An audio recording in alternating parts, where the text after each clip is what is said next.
ព្រះច័ន្ទរះបំភ្លឺនាពេលរាត្រីពេលយប់និងថ្ងៃធម្មជាតិអ្នកតាក់តែងនេះជារឿងពិតកើតឡើងដោយឯង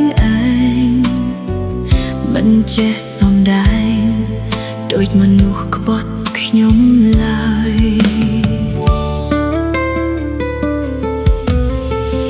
ពេលនេះខ្ញុំយំព្រោះតែបងចិត្តមូលមករងចាំនោះមិនស្មោះសំដីបងគ្មានន័យអូនស្ដាប់មិនចូលព្រោះនិមលលែងមានរូបអូនហើយពេលនេះអូនចង់បញ្ចប់រឿងយើងទាំងពីរតែចិត្តនេះមិនអាចបំភ្លេចបងនឹកនួលអូនអាចធ្វើអ្វីបានបើក៏យ៉ាងមិនធ្លាប់ស្រឡាញ់អូនស្រឡាញ់គ្នាធ្វើអ្វីចង់ជួបមកធ្វើអ្វីស្នេហ៍មិនសមបំណងបានត្រឹមឈឺចាប់តើពេលនេះ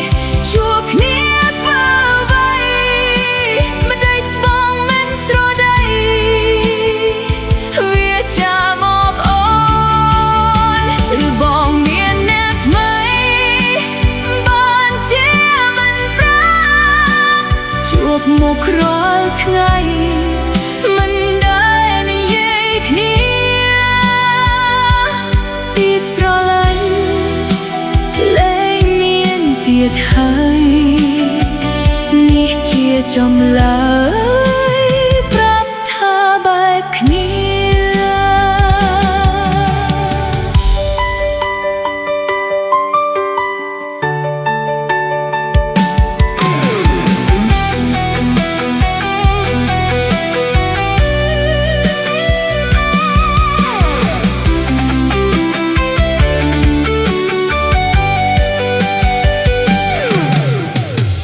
ពេលនេះខ្ញុំយំព្រោះតែបងចិត្តមូលមករងចាំនោះមិនស្មោះសំដីបងគ្មានន័យអូនស្ដាប់មិនចូលព្រោះនិមលលែងមានរូបអូនហើយពេលនេះអូនចង់បញ្ចប់រឿងយើងទាំងពីរតែចិត្តនេះមិនអាចបំភ្លេចបាន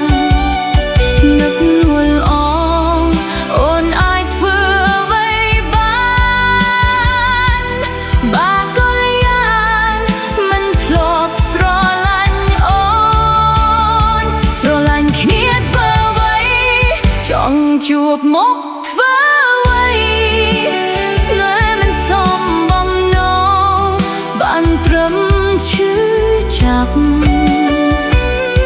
តើពេលនេះជួបគ្នាធ្វើអ្វី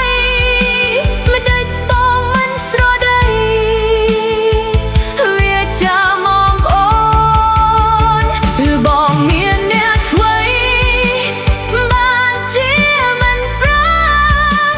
ជួបមករាល់ថ្ងៃមិនដែលនិយាយគ្នាពាក្យស្រឡាញ់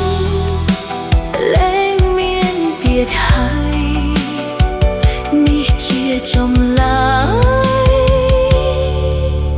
ប្រាប់ថាបែបគ្នា